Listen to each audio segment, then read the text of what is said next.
Hi guys, ఈరోజు video ఏంటంటే last video continuation. Healthy అయిపోయింది, మరి మ్యారేజ్ డే వచ్చేసింది. పెళ్లి కూతుర్ని తీసుకురావడానికి మేమంతా వెళ్ళాము. పెళ్లి కూతురు దగ్గర ఎంతమంది ఉన్నారో చూడండి. మరి పెళ్లి కూతురు వచ్చేటప్పుడు డ్యాన్స్ వేయాలి కదా, అందులో మా చెల్లుంది, ఎవరో కనుక్కోండి. వాళ్ళంతా కలిసి డ్యాన్స్ వేసుకుంటూ పెళ్లి కూతుర్ని తీసుకొచ్చారు. నూరా అంటూ ఎలా లాక్కుంటున్నారో చూడండి. ఒక్కళ్ళు వేసిన స్టెప్ ప్రతి ఒక్కరు ఎంత బాగా ఫాలో అవుతూ వేస్తున్నారో. ఇంకా పెళ్లి కూతురు ఇంటికి వచ్చేసింది. ఇంటికి వచ్చిందంటే అక్క చెల్లెలు అందరూ కలిపి హారతి ఇవ్వాలి కదా, ఆ హారతి కోసం వెయిట్ చేస్తున్నారు. పెళ్లి కూతురు కూడా పెళ్లి కొడుకు ఇంటికి వచ్చేసిన తర్వాత హారతి ఇచ్చారు. అక్కడ వాళ్ళ హారతి ఇస్తాము అంటే ఆ ఫోటోగ్రాఫర్ వచ్చి నేను ఫోటో తీసుకుంటా, ఈ స్టిల్ ఇవ్వు అంటూ చెప్తున్నారు. ఫోటో స్టిల్స్ తీసేసుకున్న తర్వాత వారంతా కలిపి హారతించారు. కాదు, ముందు దిష్టి తీసి హారతిచ్చారు. ఇలా ఎందుకు దిష్టి తీస్తారో తెలుసా? తెలిస్తే కామెంట్ చేయండి. ఎందుకంటే ఊరంతా తిరిగి వస్తే అందరూ పెళ్లి కూతురికి దిష్టి పెడతారనేమో 3 సార్లు దిష్టి తీశారు. ఇంక ఇదంతా అవుతానే ఉంటుంది కానీ తర్వాత దానికి వచ్చేద్దాం. అవునట్టు మర్చిపోయాను, పెళ్లి కూతురికి దిష్టి తీసినప్పుడు అక్క చెల్లెలకి హారతి పళ్ళెంలో డబ్బులు వేస్తారు కదూ. హారతి ఇచ్చే ముందు పెళ్లి కూతురికి బొట్టు పెడతారు కదా, ఇంకా హారతి ఇచ్చేస్తారు. ఆడపిల్లలకి డబ్బులే డబ్బులు. ఇప్పుడు కూడా ఫోటోగ్రాఫరు కాదు ఆగండి, నేను ఫోటో తీసుకోవాలి అని ఇన్స్ట్రక్షన్స్ ఇస్తున్నాడు. ఇంకా అయిపోయింది. సారిని లోపలికి తీసుకెళ్ళాలి కదూ, పెళ్లి కూతుర్ని కూడా లోపలికి తీసుకెళ్ళాలి కాబట్టి ఇంకా అందరూ కలిపి పెళ్లి కూతుర్ని లోపలికి తీసుకెళ్లారు. తీసుకెళ్ళిన తర్వాత ఇక్కడ పొలగం తిప్పుతారట. ఈ పొలగం తిప్పడం అనేది కొంతమందికి ఉంటుంది, కొంతమందికి ఉండదు. వీళ్ళకైతే ఉంది. దాని చుట్టూ 3 సార్లు తిప్పి ఆ పొలగానిని ప్రతి ఒక్కరికి ప్రసాదం కింద పెడతారు. ఇంకా పెళ్లి కూతురు పెళ్లి కొడుకు బయటకు వచ్చేసి దాని చుట్టూ 3 సార్లు తిరిగేశారు. వీళ్ళకి ఎక్కువ టైం లేకపోవడంతో దీని తర్వాతే కాలుగోల సంబరానికి లోపలికి వెళ్ళి డ్రెస్ చేంజ్ చేసుకొని వచ్చేసారు.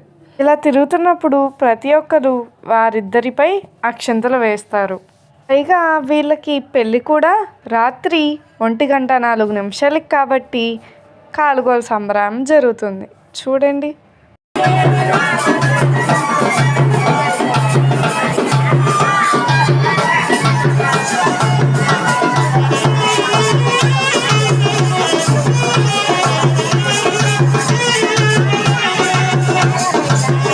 ఇక్కడ కూడా 3 సార్లు చుట్టూ తిరిగిన తర్వాతే అక్కడ కూర్చుంటారు.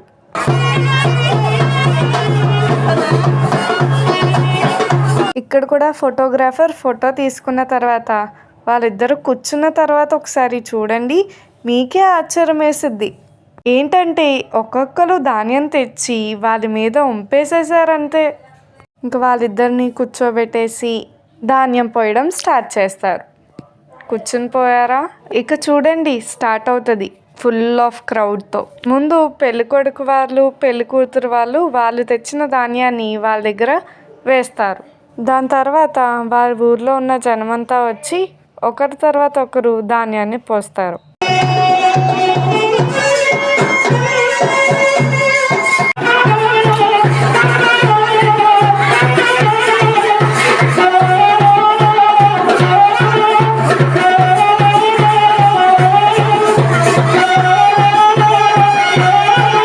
అప్పుడే అక్కడ నీళ్లు తేవడానికి అని చెప్పి కుండలను పట్టుకుని ఆడవాళ్ళంతా వెళ్తున్నారు.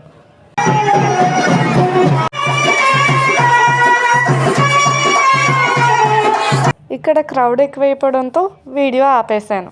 ఇంకా ఇక్కడ స్నానం చేపించేసిన తర్వాత రిసెప్షన్ మొదలైపోయింది. రిసెప్షన్లో డెకోర్ ఎలా చేశారో చూపిస్తాను చూడండి.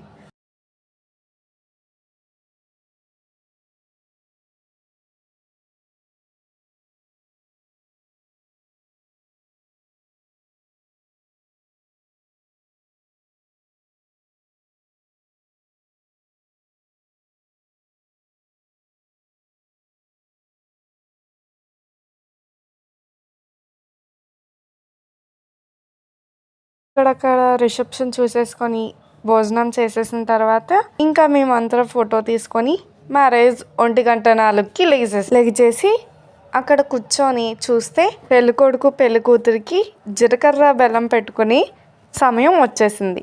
ఇది పెట్టుకునేటప్పుడు ఫొటోస్ తీయాలి కదా, ఫొటోస్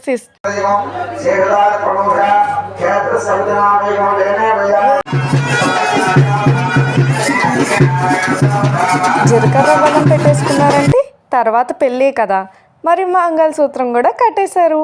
పెళ్ళి అయిపోయింది. ఈ వీడియో కానీ మీకు నచ్చినట్లయితే లైక్ చేయండి, షేర్ చేయండి, కామెంట్ చేయండి, సబ్స్క్రైబ్ చేసుకొని పక్కనే ఉన్న బెల్ ఐకాన్ని క్లిక్ చేయండి. మరికొన్ని వీడియోస్ కోసం వెయిట్ చేయండి.